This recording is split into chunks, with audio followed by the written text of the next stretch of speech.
Well, hello. Thank you all for being here through this whole wonderful conference. We have our final plenary session now. We have two high school students involved in climate activism, and we have two adult CCL volunteers who have worked with high school students on climate activism.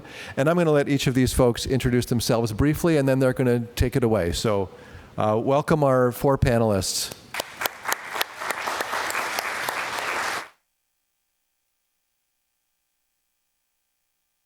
My name is Holly Jorgensen. I'm a co-leader in Madison, Wisconsin. And we have a small but good youth action, what I used to call Action Team, but they call themselves now Climate Action Party. Hi, I'm Nick Reichand. I'm part of North to Green Earth, which is a foundation dedicated to improving tree equity, and I'll speak about that in a moment. Hi, my name is Alicia Matthew. I am involved in CCL as well as NEST, which is a Naperville area climate group. And I'm Chris Heckman. I live in Cincinnati. I'm a father of two, Otto and Flora. They're 13 and 11.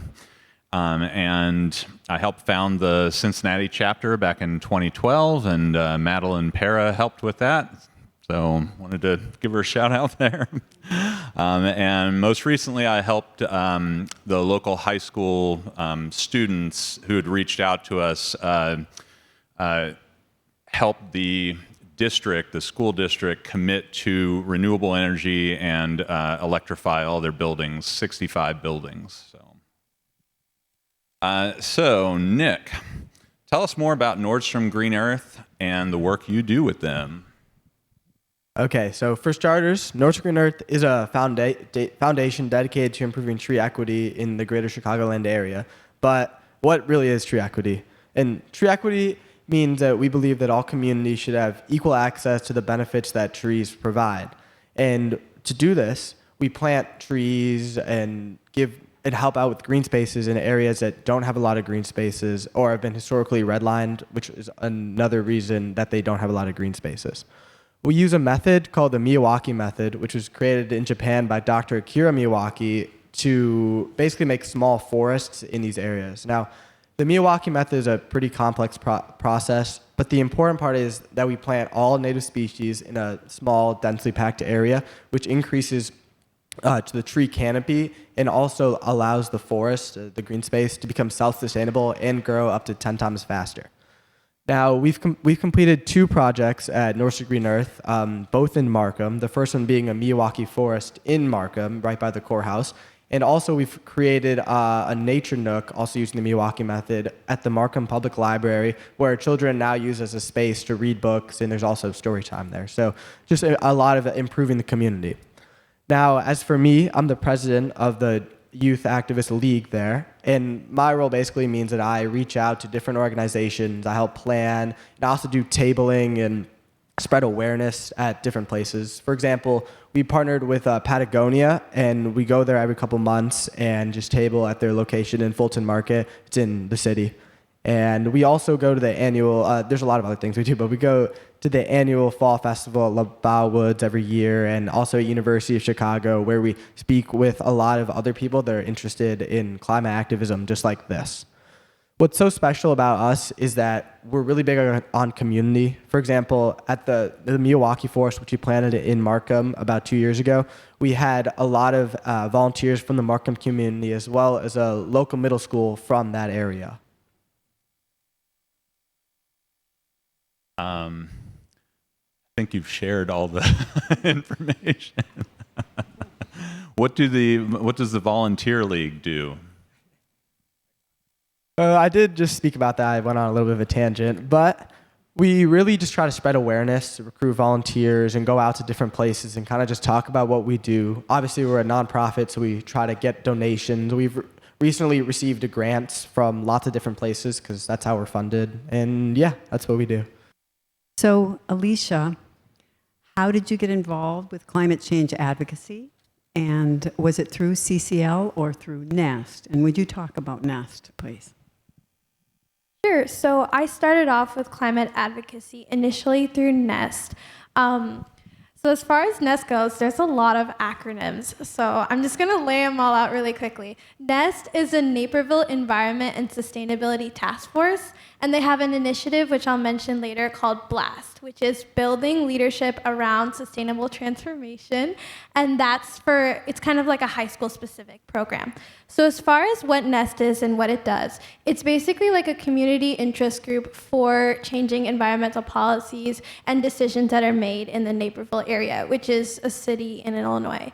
And essentially what they've done in the past is just create new infrastructure and speak to officials and also have resources for the community to increase their environmental education and advocacy.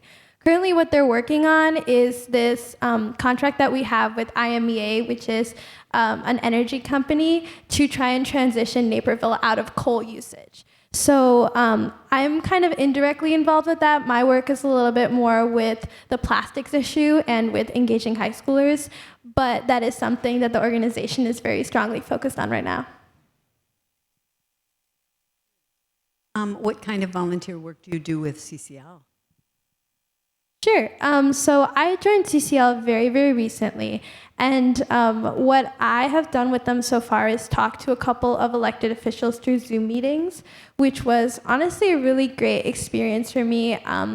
The most recent one I attended, I remember I was at school and I just left during a period of class and I was like, okay, I'm gonna talk to this elected official about environmental policy. And that was like, whoa, I am a high schooler, I'm doing this, that was crazy. I got to speak to her about just simple things like new policies that we could implement, ideas, questions. And I just wanted to thank the people at CCL for that opportunity. As far as in the future, I hope to be engaged with more activities like that. And yeah.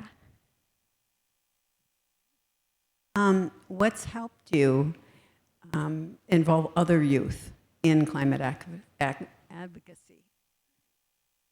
I'm going to re-mention BLAST again. So BLAST is a high school pitch competition. And I interned for, another acronym, Accelerate Climate Solutions, ACS. They're created by the same person who created NEST. And essentially, ACS is sort of like the nonprofit branch of NEST.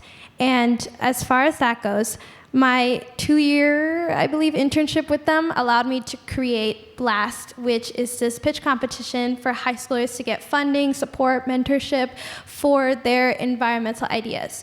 So I believe we had 60 high schoolers who came out for that event last year. It was in April.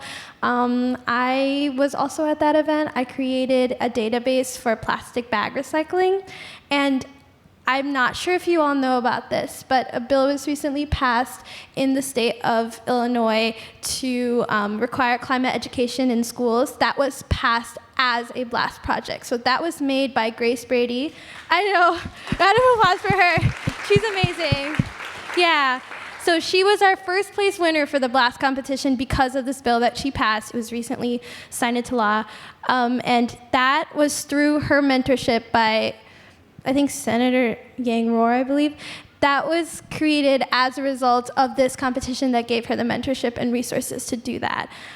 So as far as engaging high schoolers, they have that opportunity, and then NEST also has a youth team, and ACS has an internship that they can engage with.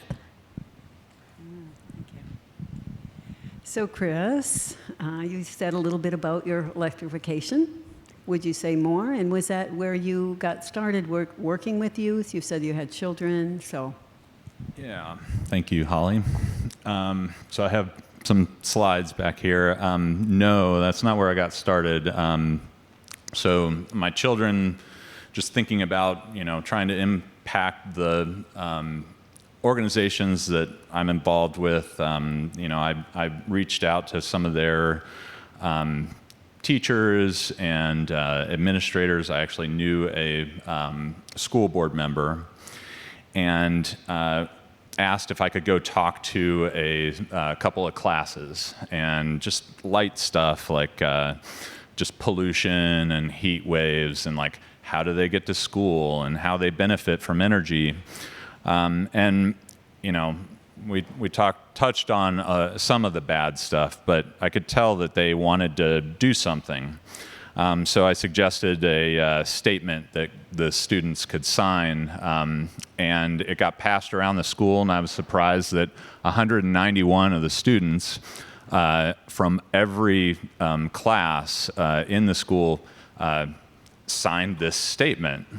And it was like kind of general in language, but even Jake, the oil man, Redding, signed it. So that's actually on the second slide, which, sorry, I've got a clicker.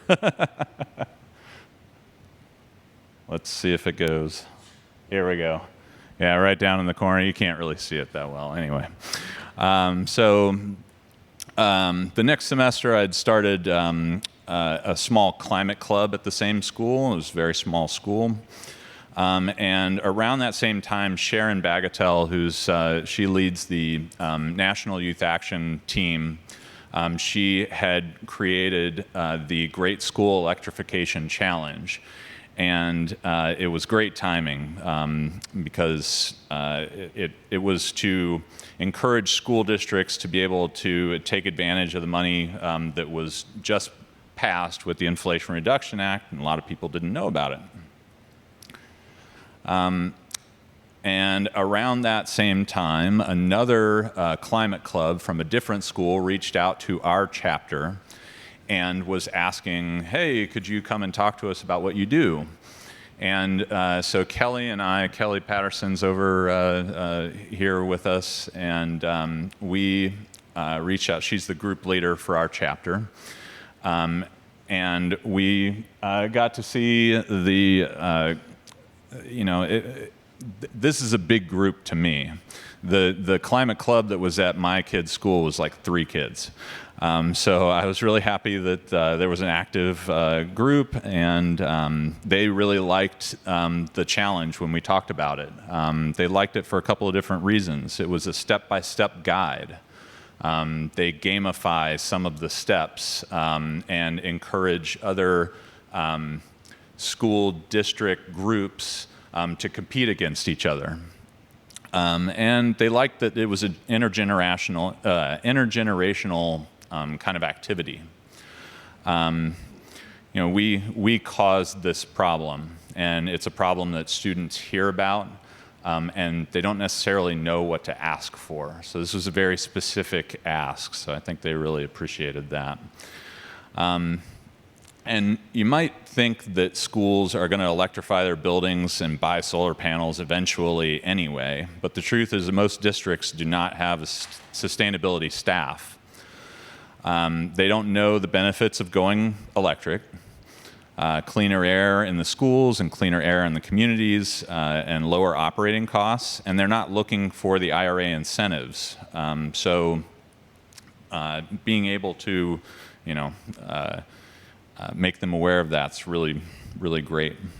So I made this graphic as part of that to help students kind of understand. They're used to seeing cartoony graphics anyway, explaining like what the goal is, and it was, what to ask the leaders for, and quite simply, we wanted the school districts to benefit from the cleaner and cheaper electricity that was reshaping the grid as we speak.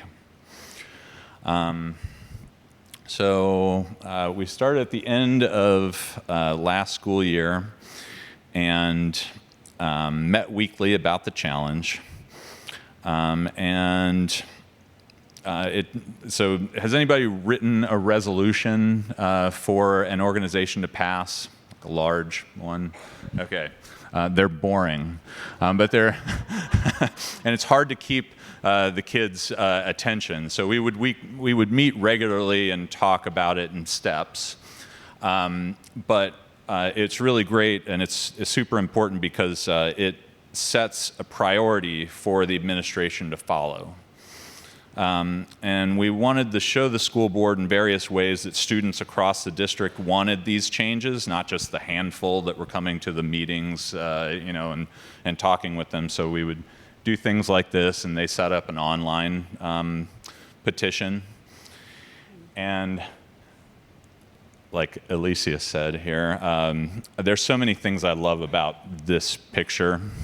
Audrey and Lloyd got permission from their parents and their teachers to skip school to go talk to the school district's policy committee about saving money by saving their future. Now, it's pretty awesome. So it's really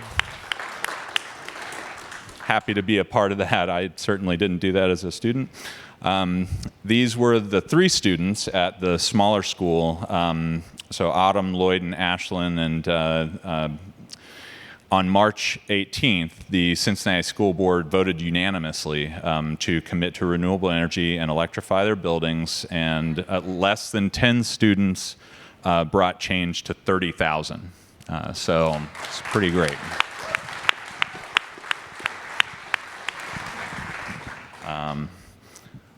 So we're kind of helping each other out here. That and sorry, we have a script here. Tell us about your work with youth, Holly. Well, Chris. As when I started the chapter, co-leading the chapter 3 years ago, we did not have any youth active whatsoever. And I came with an attitude of, I want to diversify this chapter. And I also came with, my background is as a counselor and a peer counselor, trainer, and I go to counseling workshops. So about 7 years ago, I was at one, and I asked the leader, so what would be key? Where could we make the most difference? And he said, I think if you support even one young person in their climate advocacy and you help them along, that will make a huge difference. And so I always kept that in my mind. So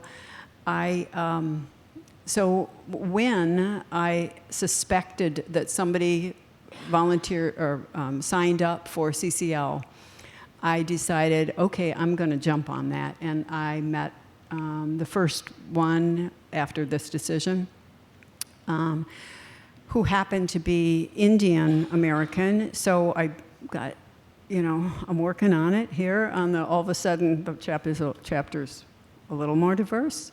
And I met with her, and she ended up getting a resolution passed in her small town just outside of Madison. She was a whiz, and Jill Mitchler worked with her, I think, weekly to try to get her to be a Wisconsin youth leader. But she wasn't interested in that, and then she graduated, and then, this is how it goes. And so I happened to be talking with Phil Smith from Waukesha, Wisconsin, and said, okay, now I know I can get things a little bit started, but how do you get it going so it sticks? And he said, I think you should get them to Washington for the national conference.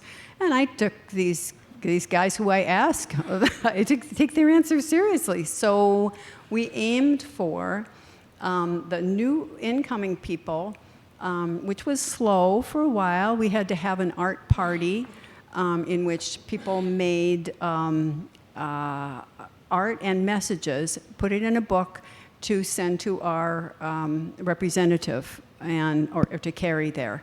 And it was really fun. I have a copy of it here if you'd like to see it. But anyway, Jay Edgar had this great idea. I've done nothing alone. I pull in, Jay has been instrumental, and we have a couple mentors. But he said, why don't we have each one bring 2? And it takes a lot of follow-up, you guys, if you haven't done this before. You have to ask, and then ask again and say, hey, how's it coming? Inviting people, and you're going, here we are with this pizza party and all this and is anybody coming? But then at the last minute they sign up, so it worked. But it takes persistence and a cheerful patience. But as that happens, we did end up getting a group that it became cohesive around this art party. And that was what we needed, to have a group in order to go, for me to say, what about going to Washington? And so that started prompting, and again, eventual agreement by 6 young people who had kind of gathered, but 2 were in high school and 4 were in college. And so we went to Washington together, and it was a hit. I'm going to show you a couple slides, but I don't know how to do this by looking behind my head, so I have to stand up and watch, see what we got here. So as I said before, they call it a party now. So, okay. And so could you please run that reel? This is one of the members became, I asked, as chapter person, ask for what you need. Don't just, you have to be really thinking about youth. Oops, could you turn on the audio too? But this is going to be a video of one of the, I asked one, would you be willing to head up social media? I know that's kind of stereotype, asking the young people to do that, but really, really, really, we need it. So this is the kind of things she pulls together. Thank you.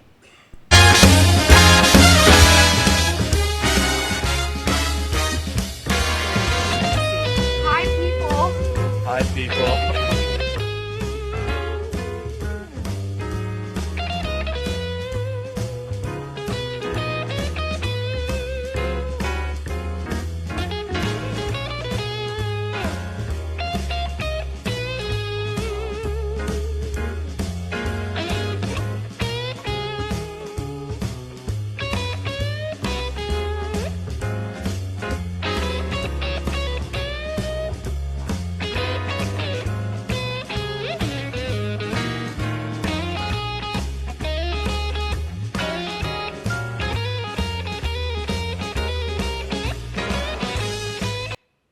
So I'm so proud of them. There's just a couple things worth mentioning, and one is that how I got them there was I did not want to ask them to pay for any of it. And so we asked Steve Lewis here, and some others helped gather money from chapter members. And I thought, I've got all these friends who support me, but I'm kind of internally mad at them a little bit because they don't really do anything. So I wrote this, I think, endearing letter saying, here's your chance. And I got over $1,600 from just a few friends. They had the money and they put it. So between the two of it, they flew a very inconvenient flight and stayed in an inconvenient hostel, and we paid for some of their costs in food. So anyway, it was a really good one. I want to say we have an Instagram account. You can see stuff on it. CCL Madison. Oh boy. Well, it's here. And then one other thing is that I was so proud of them because they were young, as you can see. They were fun. They enjoyed each other. They worked as a unit. But besides that, they were excellent lobbyists. They really took it seriously, and we had 3 in the same congressperson I'm talking about. We had 3 of them in our lobby team in Washington. So it was a great experience. So if you want to talk to me, catch me right after this, and we'll stay in touch if you need to. But it's cool. Okay, so Chris and Holly, what do you find most challenging about working with young people? Who wants to go first? I'll just reiterate what I was saying. You can't take it personally when nobody responds. You just do it by another medium. Text, WhatsApp, email, anything else, Instagram. Yeah, I forgot this question was being asked. I mean, so some of the students that were involved are the most busy students. They're some of the most high achieving students. They have lots of after school activities, and so being flexible was, trying to bend to their schedule was the most challenging. And you were going to ask us what? Yeah. Yeah. What do you find most rewarding about working with young people, not just the challenges? Yeah. Okay. I've already said it. It's just empowering. It's really empowering, and it's cool. It's not like, oh, you're so hopeful. You give me hope. It isn't like that. It's like this collaboration. It's really powerful, and inspiration. Really, hardworking. Yeah, but like I said before, just witnessing how excited they were to be able to talk to the leaders and actually see it come to fruition. And if anybody out there was thinking about trying to do the Great School Electrification Challenge in their chapter, I'd recommend having some kind of an authentic contact, finding a way for students to want to be a part of it, because what I found over a couple of years of trying to influence the district was that student voices are the most powerful within the organization. They are both the client and the product of the organization, and so most school board members recognize that. And I thought as a parent and a concerned citizen, me going and talking was going to, do something, or even teachers, but it is the students themselves. So having some kind of contact that way. Thanks. Yeah, go ahead. So Nick and Alicia, what are one or two things you most appreciate about how the adult mentors have supported you? Okay, I think the best thing that they've done is making sure that when they discuss everything or have meetings that I'm not in school, so I don't have to play catch up after. When we have meaningful discussions on events or plans, they always find time where we're all available, not just the adults. So it's not like I have to just read transcripts or emails instead of just talking to them. Yeah, I agree with that. And I think that I've been really lucky to have such great adult mentors in my life. If I can name call someone, Miss Kathy Clarkin from the Naperville Environment Sustainability Task Force has been honestly amazing, because when I was an intern for the first time, that was my first in-person internship. So I was in a city, walking around, doing regular job things, and I had no idea what was going on. But I think that being understanding of the fact that we're coming with less than half experience that a regular adult has, especially when it comes to normal things that you may think are every day for an adult, you're public speaking. The student maybe has never done that before. Maybe the student has never spoken in front of an elected official. Maybe this is completely new to them. And I think for me, since I started all of this work a little bit later, I was kind of eased into it by my mentors, so that was really helpful.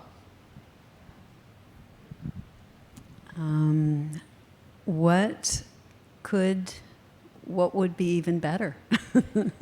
What could mentors do that would make, or what would you appreciate if adult mentors did anything differently? Yeah, I'll let you go first. I went first last time. Okay, thanks. All right. I actually didn't think, I was hoping you would say something so I could think about it. Okay. I would say, this doesn't really apply to me, because I feel like all of my mentors have been really accustomed to me as a person and how I work in a team. But I think that in general, I feel like adult mentors could be a little bit more a little bit more, like you said, flexible and accommodating with students, because knowing that like students are multifaceted and many of us cannot dedicate as much time as we want to one activity, I think that having like more opportunities for us to have like longer times to do something, or like taking things a little bit slower, would probably be best. Again, I've never really had this experience, but this is something my mentors have done really well, and I feel like across the board, this could be really helpful. Okay, I want to preface this by saying I think my mentors are amazing, and I know they're doing the best they can. And it's kind of a really hard question to answer, but I wish that even if sometimes the mentors, they send out an email and maybe I'm the only person to respond or one other person to respond, and then they don't send anything else after, or like try to get in contact with the other members, and then I'm left to do it, or we just end up having only a couple people coming to the event. I think something maybe they could do better is just having, or maybe sending more emails and updates to everyone, really rope in everyone into the community in the event. Okay, I think that covers it, and we still have a few minutes for questions. Would anyone like comments or questions?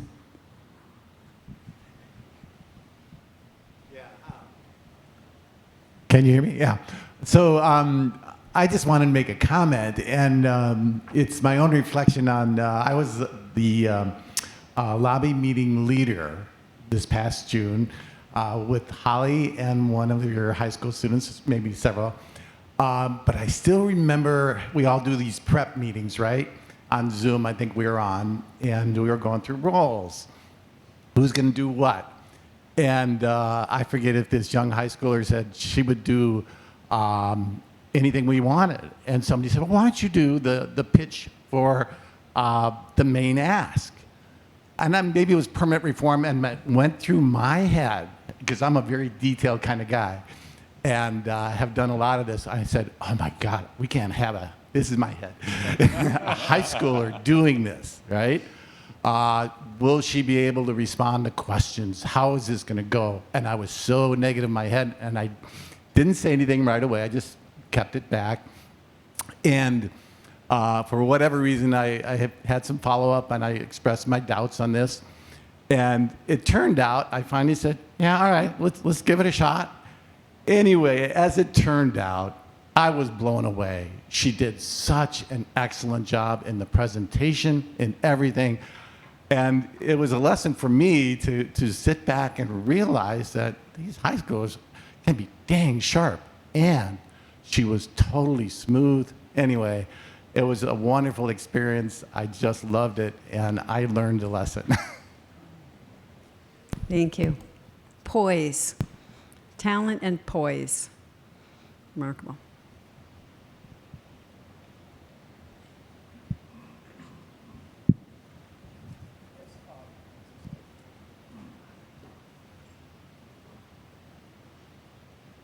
My dad had a nursery growing up, and this was before air conditioning. So just about every set of landscaping was designed to cool the south and west parts of houses. And this is a lost art. And so I'd like to see the younger generation of landscape architects emphasize decorative landscaping second, but cooling landscaping first. And that means deciduous trees on the south and west, foundation plantings and stuff like that. So I like your tree project, and as part of that, we'd like to go back to the 60s. Thank you.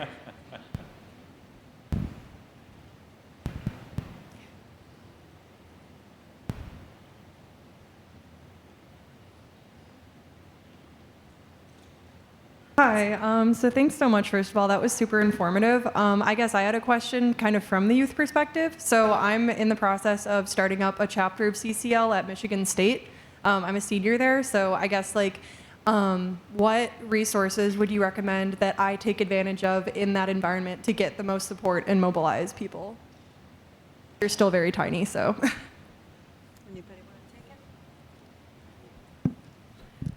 Just real quick, Sharon Bagatelle at the National Youth Action Team is a great resource. So reaching out to her is a good start. And Stephanie Mangia for higher ed. They're remarkable, and the resources online on community are just amazing. But another thing I would say is for youth who fit into either of those categories, I'd encourage them, if possible, to to join the National Youth Action Team for their age. Do you have anything to add, either of you? Okay. I would just go ahead and add also to connect with other chapters, other campus chapters, like the U of M chapter, and other campus chapters is another good resource. And I saw Madeline raising her hand with something to add. And then we'll give it to Kelly. It's a comment and a question. There's plenty of evidence, we've heard it here and I've seen it elsewhere, that youth are incredibly powerful advocates and can, whether in lobby meetings, but also in making big things happen, like the school electrification or passing a resolution through a state legislature. And so and somehow doing this while being incredibly overcommitted, busy, pulled in a million directions, and forced to do everything at the last minute, which is a puzzle to me. But my question is what's the role, or any thoughts you have about what are the conditions that most let youth have a really big vision of what they can do, what you can do, and be able to sustain action toward it? Because the capacity is clearly there. It happens at times, but I have no idea if there's a formula. Yeah, that's kind of a difficult question, but I kind of see what you're getting at. I think that for me, so I'm coming from a conference. I had a conference yesterday, and I literally just got here, and that is the definition of spreading myself thin, because we were driving at night, and I just got up, and I'm here. So I think that what I would say is the formula to getting a student to have a vision and to act on that vision is giving them the resources that they need. Because sometimes when you're at school and you're hearing, oh, there's this kid who did that, sometimes you think oh, I can't do that because I don't have those resources. But the truth is we do, because I'm here, we're all here. There's definitely a community aiming to help out youth. It's just that some of us don't know about it. And I think that's the main reason why we may be hesitant to make that change and start that process. Also, I'd like to add on that many, the youth, a lot of people don't know that much about the environment. I think it's really important to ease them into it, like Alicia was saying, because when I first started with North Green Earth, I just thought the environment was cool. I didn't know anything about it, and they did a really good job of teaching me about different ways, and they taught me to love the environment instead of forcing me to love it and putting it on me to do things, if you know what I mean. What they said, and asking them about it. And, there's a way that we, as adults with adults, we think that exchanging information is what is going to move this ship forward. And as many of the elements of this conference have been focusing on, it's about asking each other and following up with questions. And so I think taking youth seriously enough to ask for vision moves them ahead, because then they can think through it. That doesn't fully answer your question, but I think it's a part of it. I don't know that I have much more to add. I think I liked Alicia's comment about trying to create a space and just include them when big decisions are being made. Excuse me, one other thing, there are simple ways to get at it, though, and this art party, it sounds fluffy, but it really wasn't. It was asking what matters to you, and would you put that in art, and would you put that in this message to the legislator? Why does the climate, my question was helpful. I think a lot of times my promptings are useful, but but why is it important to you that this legislator takes climate really seriously and does something about it? What's important to you about it? And then to hear from each other and show each other, it raises the bar a bit. So I've given a couple presentations to high school students, and then this question is for the students up there. I go in with this attitude of, oh, CCL is so political, high school students don't want to get involved in the political side.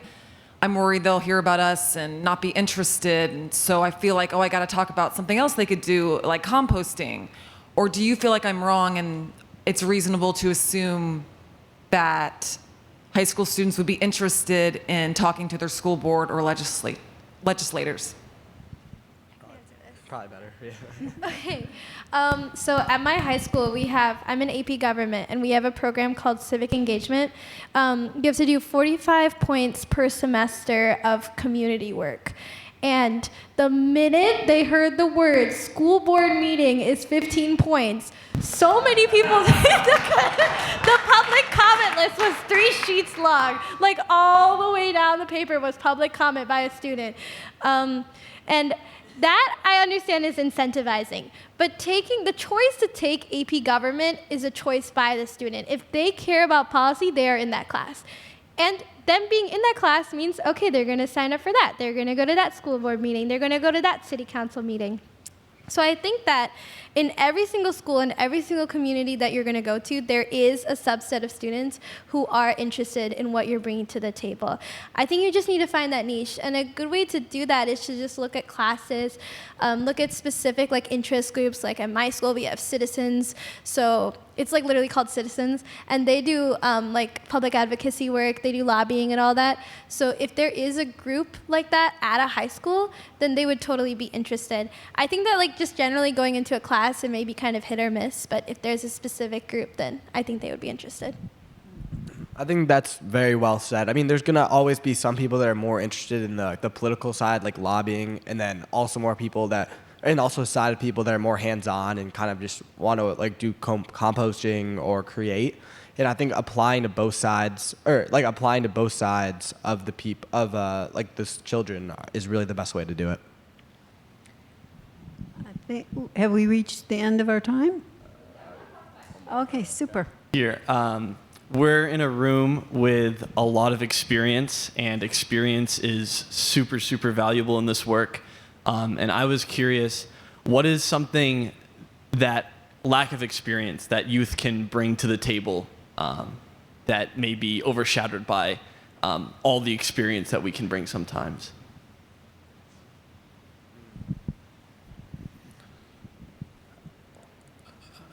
I asked some of the students who maybe didn't feel like they understood the details of what we were asking for very well to communicate to the leaders simply how they felt about the issue and what they wanted them to do about it, right? Help me make my future better.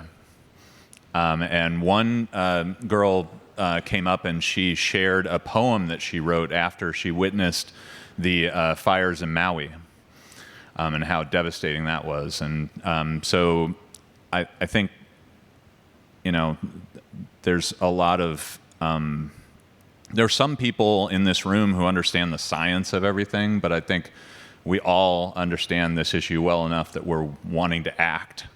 And that's has more to do with feelings. Okay, that's also very, very well said. I think the best thing about the youth is that we have a new perspective that some people just may not consider or just may not have like they might have not just thought of these ideas. And I think that's like one of the highlights of having a youth chapter is that they'll have fresh ideas and different perspectives. Yeah, I agree with both of those perspectives. I also wanted to add that like sometimes the better you are at understanding something, the more you lose why you're doing that thing. And that's what I've noticed, like sometimes with my mentors, with what I'm doing, There's a specific person that I talked to about a year ago, and I was talking to him about something unrelated to this, but we were talking about like restricting social media to a certain age, like 14 and up, and then having that as like a hard restriction. That's something I'm very passionate about. I don't think that people under like 5 should be on social media, but I was talking to him about it. He's like, no, this is not possible. The businesses would not agree with it. No one wants that. We can't restrict them like this. I understand that. But I think that if I wasn't there to bring that to his attention, then immediately his mind would be like, no one cares about it. It's not possible. So I think that if you have someone with ambition alongside someone with logic, then that gives you sort of the perspective that, oh, we can make change, as well as like the more realistic, this is how the change will be made. So I think that the students with the more ambitious ideas, with the less experience, can provide more dreams than they can provide logic, and that's important. I'll let you say that and we'll be fine.